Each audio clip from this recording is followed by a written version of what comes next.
வணக்கம் தென்னவன் மீடியா நேயர்களே.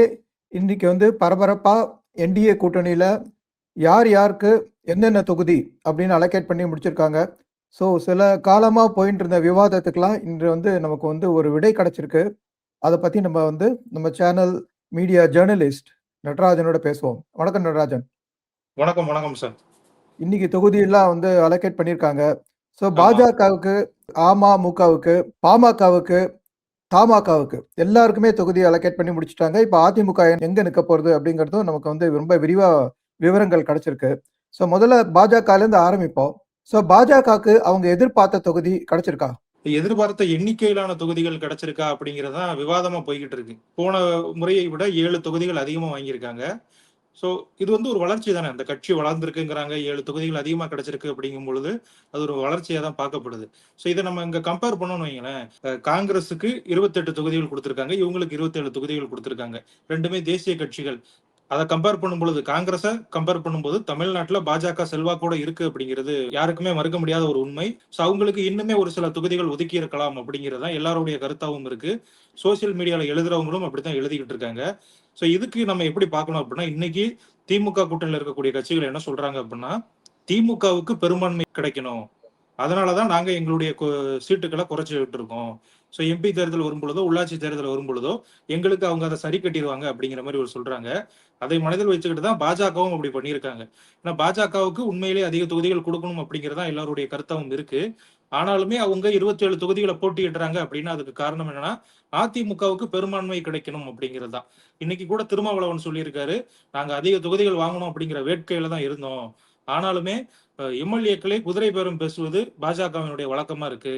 ஒருவேளை திமுகவுக்கு மெஜாரிட்டி கிடைக்கல அப்படின்னா அது எங்களையுமே சேர்த்து பாதிக்கும் அப்படிங்கிற மாதிரி அவர் சொல்லியிருக்காரு. ஸோ அதே ஒரு ஃபார்முலாவை தான் இவங்களும் ஃபாலோ பண்றாங்க. ஏன்னா திமுக அவங்களுடைய கூட்டணி கட்சிகளை விழுங்காம இருக்கா அப்படின்னு கேட்டீங்கன்னா கிடையவே கிடையாது. ஸோ 27 தொகுதிகள் அப்படிங்கிறது ஒரு நியாயமான தொகுதிகள். அந்த தொகுதிகளை பார்த்தீங்க அப்படின்னா உங்களுக்கு தெரிஞ்சிருக்கும் எந்தெந்த தொகுதிகள் ஒதுக்கி இருக்காங்க அப்படின்னு. வின்னபிலிட்டி அதிகமான உள்ள தொகுதிகள் பாஜகவுக்கு ஒதுக்கப்பட்டிருக்கு அப்படிங்கிறதா என்னுடைய கருத்தா இருக்கு. குறிப்பா பார்த்தீங்க அப்படின்னா திமுக வலுவாக இருக்கக்கூடிய நிறைய தொகுதிகள் பாஜகவுக்கு ஒதுக்கி இருக்காங்க. அவினாசியா இருக்கட்டும், சாத்தூர் தொகுதியா இருக்கட்டும், இது எல்லாமே அதிமுகவுக்கு ஒரு மிகப்பெரிய ஓட் பேஸ் இருக்கக்கூடிய பகுதி. பல நாட்களாக அதிமுக ஜெயித்து கொண்டிருக்கக்கூடிய தொகுதி. அந்த மாதிரியான தொகுதிகளும் பாஜகவுக்கு இந்த முறை ஒதுக்கப்பட்டிருக்கு. கடந்த முறை 4 எம்எல்ஏ இருந்தாங்க. அந்த எண்ணிக்கை இந்த தேர்தலில் கரிசமா டபுள் டிஜிட்டுக்கு வரும் அப்படிங்கறதா என்னுடைய ஒரு கருத்தா இருக்கு.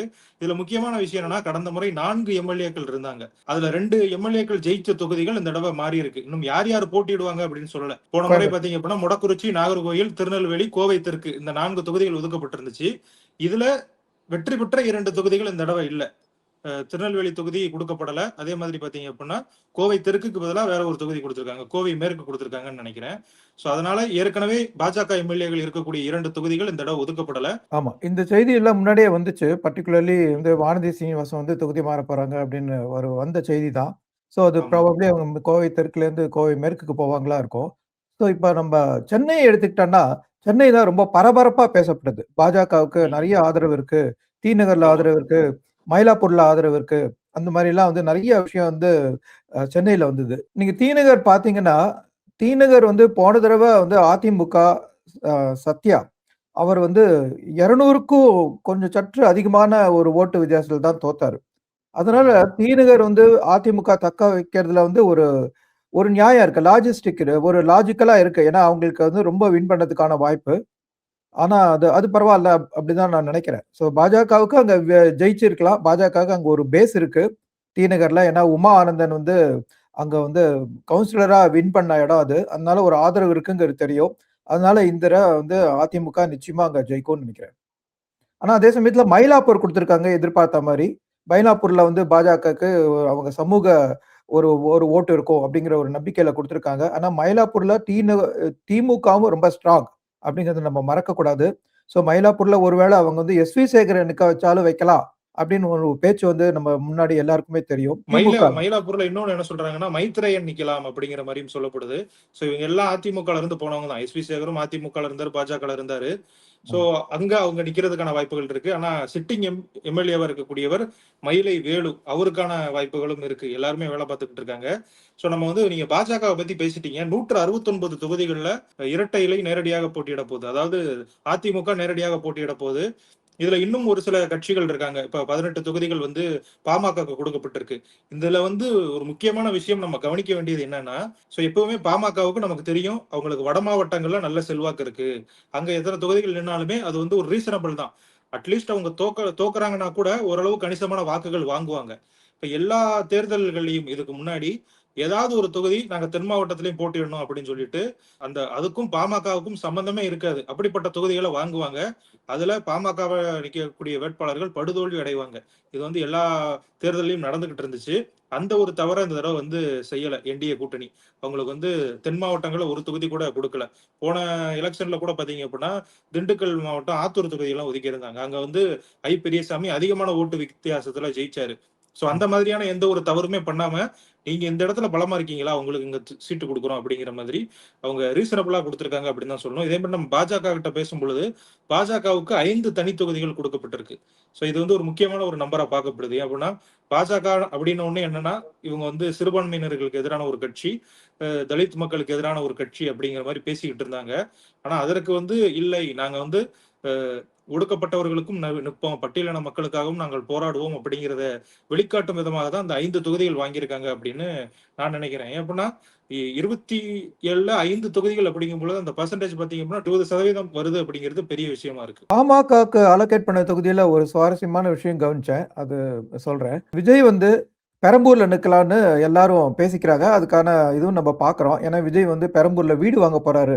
வீடு பார்த்துட்டு இருக்காரு அப்படிங்கிற தகவல் கூட வந்தது. அங்க ஆஃபீஸ் ஓப்பன் பண்ண போறாங்க. அந்த தகவல் எல்லாம் வந்ததுனால, அவர் வந்து முக்காவாசி பெரம்பூர்ல தான் நிக்கலாம்.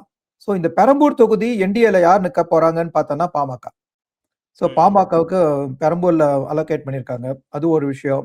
2வது பாமக தான் தேமுதிகவ விருதாச்சலம், ரிஷிவந்தியம் அது 2 இடமும் பிரேமலதா கேட்டிருக்காங்க. இப்ப விருதாச்சலம், ரிஷிவந்தியம் 2 இடமும் பாமகவுக்கு குடுத்திருக்காங்க.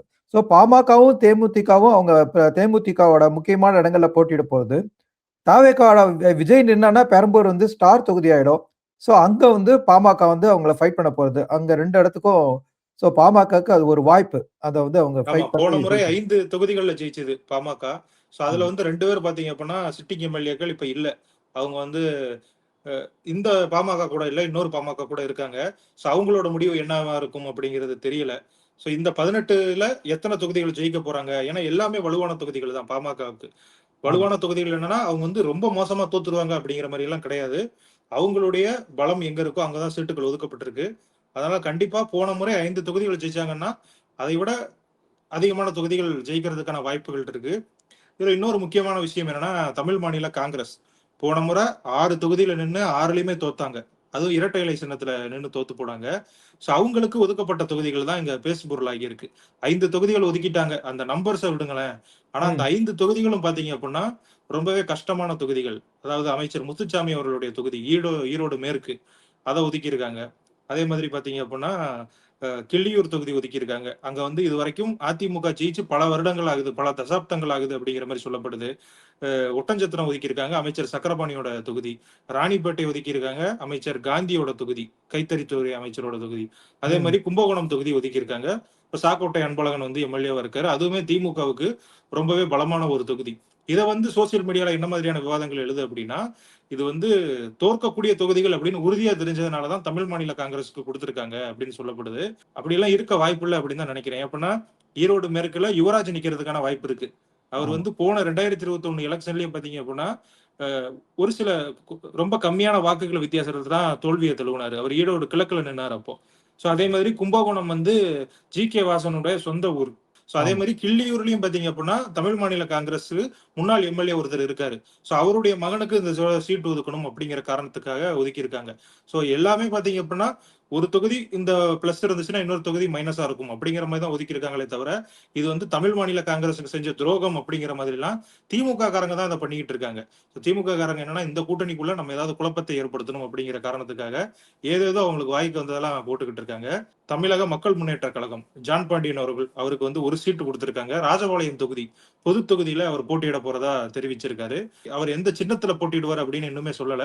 அதெல்லாம் முக்கியமான விஷயமா பார்க்கப்படுது. ஏன் அப்படின்னா, அவருமே பட்டியலின மக்களுக்கான கட்சி அப்படிங்கிற ஒரு அடையாளம் இருக்கு. ஜான் ம். பாண்டியனுடைய கட்சிக்கு.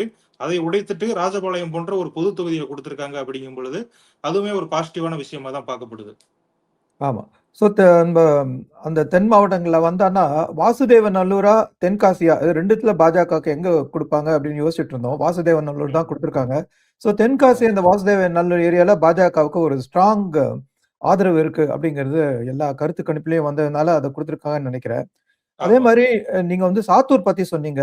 அது வந்து ஸ்டார் தொகுதியாக வாய்ப்பு இருக்கா? ஏன்னா, அங்க வந்து நயினா நாகேந்திரன் நிக்கலான்னு எதிர்பார்க்கப்பட்டது. எதிர்பார்க்காம மாரியே வந்து பாஜகவுக்கு அத குடுத்துருக்காங்க. என்ன நெனைக்கிறீங்க? ஆமா. அவரு தான் மேக்ஸிமம் நிக்கிறதுக்கான வாய்ப்புகள் இருக்கு அப்படின்னு சொல்லப்படுது. ஸோ, அதே மாரி இன்னொன்னும் சொன்னாங்க. வைகோ அவருக்கு இந்த தொகுதி ஒதுக்கப்படலாம். அவரு நிக்க போறாரு அப்படின்லாம் பேசிக்கிட்டு இருந்தாங்க. ஆனா, அவரு நிக்கிறதுக்கான வாய்ப்புகள் இல்ல. அவரு வந்து நாங்க போட்டியிடல அப்படிங்கிற மாரி சொல்லிட்டாரு. ஸோ, அவரு போட்டியிடல அப்படின்னா, விஜயகாந்த் மகன் விஜய பிரபாகரன் அவருமே இங்க போட்டியிடுவதற்கான வாய்ப்புகள் இருக்கு அப்படின்னு சொல்லப்பட்டுச்சு. ஸோ, கண்டிப்பா இந்த முறை சாத்தூர் வந்து ஒரு ஸ்டார் தொகுதியா இருக்கிறதுக்கான வாய்ப்புகள் அதிகமா இருக்கு. ஆமா. நம்ம வந்து திமுக கூட்டணியிலேருந்து அவங்க எந்தெந்த தொகுதி யார் நிக்க போறாங்க அப்படிங்கிறத வச்சு தான் நம்ம வந்து அது பேச முடியும். சாத்தூர்ல வந்து அவங்களுக்கு எதிரா நிக்க போறது யாரு அப்படின்ட்டு. அதே ஆமாமா. மாதிரி அதே மாரி பார்த்தீங்கன்னா, திமுக கூட்டணியில தொகுதிகள்லாம் எண்ணிக்கை அ ஓரளவுக்கு குடுத்துட்டாங்க. எல்லாரையுமே சமாளிச்சுட்டாங்க. ஆனா ஆமா. என்ன சொல்றாங்க அப்டின்னா, இன்னுமே இந்த தொகுதிகள் எனக்கு வேணும், இந்த தொகுதிகள் எனக்கு வேணும். அதாவது 2, 3 கட்சிகள் ஒரே தொகுதிய கேட்கறாங்க. ஸோ ம். அதனால தான் பிரச்சனை இன்னும் போய்க்கிட்டு இருக்கு. அவங்க வந்து இன்னுமே முடிவ சொல்லாம இருக்காங்க அப்டின்னு சொல்லப்படுது. ஸோ இங்க 169 தொகுதிகள்ல அதிமுகவே நேரடியா களமிறங்குது. ஆனா ஆமா. அங்க அதிகமான கட்சிகள் இருக்கு. ஸோ 169 தொகுதிகள்ல நேரடியா இரட்டலை வேட்பாளரே இறங்குறாங்க. ஸோ இன்னும் 2, 3 பேர் இன்னுமே சின்னத்த அறிவிக்கல. அப்படி இருக்கும் பொழுது 170க்கு மேல வந்து கண்டிப்பா இரட்டை இலை சின்னம் போட்டியிடும் அப்படிங்கிறது நமக்கு தெரிஞ்சிருச்சு. அதே மாதிரி திமுக கூட்டணியில எத்தன தொகுதிகள் உதயசூரியன் சின்னத்தில் போட்டியிட போறாங்க? திமுக நேரடியாக எத்தனை தொகுதிகள்ல போட்டியிட போகுது அப்படிங்கிறது மிகப்பெரிய கேள்விக்குறியா இருக்கு. இதுல இன்னொரு விஷயம் என்னன்னா, இல்ல அது எம்பி ஒரே ஒரு தேர்தல்ல விஷயம் ஒரு விஷயம் உங்கள இடைமறிக்கிறதுக்கு மன்னிக்கணும். ம். உதயசூரியன் சின்னத்துல வந்து 175 சீட்டு. அது வந்து நேத்திக்கு அலோகேட் பண்ணும்போதே தெரியும். ஆனா அந்த ஒ திமுக மட்டும் திமுக தன்னுடைய கட்சி சின்னத்துல திமுக எவ்வளோ நிக்க போறது அப்படிங்கிறது நமக்கு வந்து ஓரளவுக்கு கெஸ் பண்ணக்கூடிய விஷயம் தான். ஆனா என்னென்ன தொகுதி, என்னென்ன சீட்டு அப்படிங்கிறது தான் நமக்கு இன்னும் தெரியல. ஆமா. இப்ப நேரடி இதுல என்னன்னா நான் அதான் சொல்ல வந்தேன். இப்ப எம்பி எலக்ஷன் பார்த்தீங்க அப்டின்னா, இந்த எம்எல்ஏக்கள், மாவட்ட செயலாளர்கள் எல்லாருமே ஃப்ரீயா இருப்பாங்க. ஏன்னா எம்பிக்கள் மேக்ஸிமம் மாவட்ட செயலாளர்களா இருக்க மாட்டாங்க. அமைச்சர்களா இருக்க மாட்டாங்க. அப்படி இருக்கும் பொழுது எம்பிக்களும் வேல பார்ப்பாங்க, பிரச்சாரத்துக்கு போவாங்க. அவங்களுக்காக மாவட்ட செயலாளர்கள், எம்எல்ஏக்கள், அங்க இருக்கக்கூடிய நிர்வாகிகள் எல்லாருமே வேல பார்க்கறதுக்கான வாய்ப்புகள் இருக்கு. ஸோ அதனால 40 தொகுதிகள்ல திமுக ஜெயிச்சது பெரிய விஷயம் கிடையாது. ஆனா இப்போ எம்எல்ஏக்கள் அவங்க ஜெயிக்கணும்னு வேல பார்ப்பாங்க. அமைச்சர்கள் அவங்க ஜெயிக்கணும்னு வேல பார்ப்பாங்க. பெரும்பாலான மாவட்ட செயலாளர்கள் இந்த தேர்தல்ல போட்டியிட போறாங்க. அவங்க ஜெயிக்கணும் அப்படின்னு தான் போட்டியிடுவாங்க. ஸோ அவங்க ஜெயிக்கணும் போட்டியிடும் பொழுது மற்ற தொகுதிகள்ல அவங்க வந்து கான்சன்ட்ரேட் பண்றதுக்கான வாய்ப்புகள் இல்ல. இப்ப 175 தொகுதியில ஒரு 6, 7 தொகுதிகள் உதயசூரியன் சின்னத்துல ஒரு கட்சி போட்டியிடுதுன்னு வைங்களேன். அங்க இருக்கக்கூடிய லோக்கல் எம்எல்ஏக்கள் வருத்தத்துல இருப்பாங்க. இவங்களுக்கு சீட்டு ஒதுக்கிட்டாங்க. நம்ம வேல பார்க்கக்கூடாது அப்படிங்கிற மாரி இருக்கும். இது எல்லா கட்சியிலும் இருக்கும். திமுக கூட்டணியிலும் இருக்கும், அதிமுக கூட்டணியிலும் இருக்கும். ஸோ அப்படி இருக்கும் பொழுது ஒரு கட்சி நேரடியா எத்தன தொகுதிகள்ல களமிறங்குது? குறிப்பா பார்த்தீங்க அப்படின்னா 169 தொகுதிகள்ல அ அதிமுக நேரடியா களமிறங்குறாங்க அப்படின்னா, அதற்கு ஈக்குவலா இவங்க இறங்குவாங்களா? அதுக்கு ஈக்குவலா இவங்க போட்டி போடுவாங்களா? அப்படிங்கிறது மிகப்பெரிய கேள்விக்குறி. இன்னும் ஒரு நியூஸ வந்து திமுக கூட்டணிய பத்தி சொல்லணும். ஸோ நேத்தி ம். வந்து கமலஹாசன் வந்து நான் வந்து தியாகம் பண்ணிட்டேன். என்னுடைய கடமைய செஞ்சிருக்கேன் அப்படின்னு வந்து சொல்லி முடிச்சாரு. அத வந்து பார்த்தோம். ஆனா இன்னைக்கு திருமாவளவன் என்ன சொல்லியிருக்காருன்னா, அவர திருப்பி தூண்டி விடுற மாரி அப்படி இருக்கக்கூடாது. கமலஹாசனுக்கு அவருடைய டார்ச் லைட் சின்னத்துல நிக்கிறதுக்கு திமுக வந்து இடத்த ஒதுக்கணும் அப்படின்னு சொல்லியிருக்காரு. அது வந்து எவ்வளவு தூரம் போகும்னு தெரியல. எதுக்கு அவர் வந்து முடிஞ்ச விஷயத்த திறந்து அந்த குழப்பத்த உண்டாக்க முயற்சி பண்றாருன்னு தெரியல. ஸோ ஆமா. அதே மாரி நம்ம இதுல வந்து என்னன்னா 2 பேரும் வந்து ரொம்ப ட்ரை பண்ணிக்கிட்டு இருந்தாங்க. ஒண்ணு சிநேகன். ஆமா. கவிஞர் சிநேகன் வந்து பார்த்தீங்க அப்படின்னா, கடந்த ஒரு அ 3 மாசமா அப்பதான் அவர் வந்து மக்கள் நீதி மய்யத்துல உண்மையான விசுவாசி மாரி பேசிக்கிட்டு இருந்தாரு. நாங்க வந்து ஆரியத்தை அடித்து நொறுக்குவோம், பாஜகவை விரட்டி விடுவோம், திராவிடம் அடிக்க போற அடியில எல்லாருமே சிதற போறாங்க. அப்படி இப்படிலாம் பேசிக்கிட்டு இருந்தாரு. பாவம் அவருக்கு வந்து போட்டியிடுவதற்கான வாய்ப்பு கிடைக்கல. இன்னொரு ஐஏஎஸ் அதிகாரி ஒருத்தர் இருக்காரு. அவர் ஆமா. எப்படின்னு பார்த்தீங்க அப்படின்னா, "நீங்க கமல் நல்லவர்ன்னு சொல்றீங்களா? உங்க மேல நான் கேஸ் போடுவேன்" அப்படிம்பாரு. கமல் வந்து ரொம்ப நல்லவர்ன்னு சொல்லணும் அப்படிம்பாரு. ஸோ அந்த அளவுக்கு பார்த்தீங்க அப்படின்னா, அவர் வந்து கமலுக்கு வந்து துதி பாடிக்கிட்டு இருந்தாரு. கமல் எடுத்த முடிவு வந்து இவங்க எல்லாருக்குமே வந்து வருத்தத்தை குடுத்திருக்கு. ஏன்னா, அவங்கலாம் என்ன நெனைக்கிறாங்க, நம்ம எம்.எல்.ஏ ஆகணும். எந்த சின்னத்துல நின்னா நமக்கு என்ன அப்படிங்கிற மாரி கேட்கறாங்க. 2 ம். தொகுதிகள் கன்ஃபார்மா ஒதுக்குறேன் அப்படிங்கிற மாரி சொல்ட்டாங்க. அப்படி ஆமா. இருந்துமே வந்து இவங்க வேண்டான்னு சொன்னதுக்கு காரணம் என்ன அப்படிங்கிறது தெரியல. நீங்க தினகரன பாருங்களேன். கடந்த இந்த கூட்டணி உறுதியானதுக்கு அப்புறமா, அவர் குடுக்குற பேட்டிகள் எல்லாமே அந்த அளவுக்கு எதிர்க்கட்சிகள துவம்சம் பண்ணும் வகையில தான் இருக்கு. அந்த கூட்டணியில இருக்கக்கூடிய ஜெல் நமக்கு எல்லாருக்குமே தெரியுது. அவர் என்ன சொல்றாரு, என் கூட வந்தவங்களுக்கு நான் வந்து எம்எல்ஏ பதவிகள் வாங்கி கொடுக்கணும் அப்படிங்கிற ஒரு எண்ணத்தோட இருக்காரு. அந்த ஒரு எண்ணம் கமலஹாசனுக்கு இல்லையோ அப்படிங்கிற ஒரு சந்தேகம் எல்லாருக்குமே இருக்கு. உங்க கூட வந்திருக்காங்க, உங்கள நம்பி வந்திருக்காங்க. உங்க கட்சி இல்லன்னு ஆயிப்போச்சு. அடுத்த எதிர்காலம் என்ன அப்படிங்கிறதே தெரியல. அப்படி இருக்கும் பொழுதே உதயசூரியன் சின்னத்துல போட்டியிட வச்சிருக்கலாம். ஏன்னா, கமலஹாசன் அவ்வளோ தூரம் தனக்கு வந்து தன் கட்சிக்கு தன்னுடைய டார்ச் ரேட்ல தான் நிக்கணும் அப்படின்லாம் இருக்கிறவர், ராஜ்யசபாக்கு வந்து திமுகவோட ஆதரவுல போயிருக்கக்கூடாது. உதயசூரியன் சின்னத்திலேருந்து வந்த எம்எல்ஏக்கள் போட்ட ஓட்ல தான் அவர் ராஜ்யசபால போய் உட்கார்ந்துருக்காரு. அவர் அந்த மாரி போய் உட்கார்றதுக்கு தயாரா அப்பயே வந்து நான் மாட்டேன். நான் டார்ச் லைட் சின்னத்துல வந்து வந்தப்ப தான் நான் போவேன் அப்படின்னு சொல்லியிருந்தாலும் அந்த விஷயம் வேற.